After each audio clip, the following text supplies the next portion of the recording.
కేసీఆర్ గారి బస్సు యాత్రతో నిజంగా చెప్పాలంటే పార్లమెంట్ ఎన్నికల్లో ఒక మలుపు తిప్పింది రాష్ట్ర రాజకీయాన్ని కేసీఆర్ గారి బస్సు యాత్ర.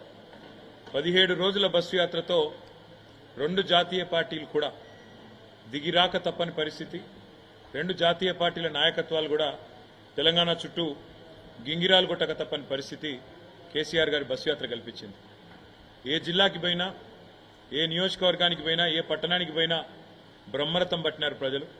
ముఖ్యంగా రాష్ట్రంలోని ప్రతి పాయింట్లో ఎక్కడెక్కడైతే కేసీఆర్ గారు కాలు పెట్టారో దాదాపు 30 చోట్ల ప్రతి చోట కూడా మరి ఈ బస్సు యాత్రని, రోడ్ షోలను కూడా విజయవంతం చేసిన మా పార్టీ నాయకత్వానికి కూడా హృదయపూర్వకంగా ధన్యవాదాలు.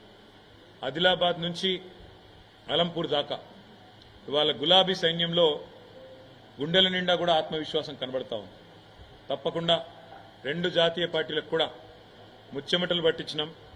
మొత్తం క్యాడర్ నుంచి లీడర్ల దాకా అందరిలో కూడా స్పష్టమైన ఒక విశ్వాసం, స్పష్టమైన ఒక నమ్మకం.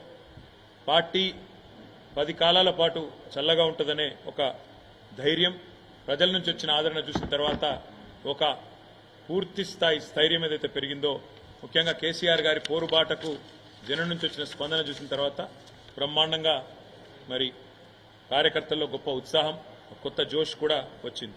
ఇక్కడ కాంగ్రెస్ ప్రభుత్వం మేము చేసిన పనులన్నింటినీ కూడా తిరగదోడి కొత్త జిల్లాలు రద్దు చేయాలని, అదేవిధంగా కేసీఆర్ ఆనవాళ్లు లేకుండా చేయాలని ఒక చిల్లర ప్రయత్నం ఏదైతే చేస్తున్నదో ఇది కూడా రాష్ట్ర ప్రజల్లో ఒక విముఖతను, ఒక రకమైన మరి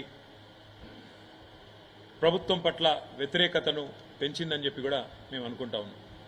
అదేవిధంగా 6 గ్యారంటీలు 100 రోజుల్లో అమలు చేస్తామని చెప్పి మొత్తంగా 420 హామీలు ఇచ్చి ఇవాళ వాటిని తుంగలో తొక్కిన వైనం మీద కూడా కాంగ్రెస్ పార్టీ మీద ప్రజల్లో తీవ్రమైన వ్యతిరేకత కనబడింది. మేము ఎక్కడెక్కడైతే తిరిగినామో చాలా స్పష్టంగా, ముఖ్యంగా గ్రామీణ ప్రాంతాల్లో రైతు భరోసా అని చెప్పి మోసం చేసినందుకు, రైతు బంధునే మొత్తంగా వేయనందుకు, కరెంటు విషయంలో తీవ్రమైన నష్టం చేసినందుకు, క్వింటాల్కు 500 బోనస్ ఇస్తామని చెప్పి బోగస్ మాటలు చెప్పి మోసం చేసినందుకు ఇవాళ రైతులు బగ్గున మండుతా ఉన్నారు.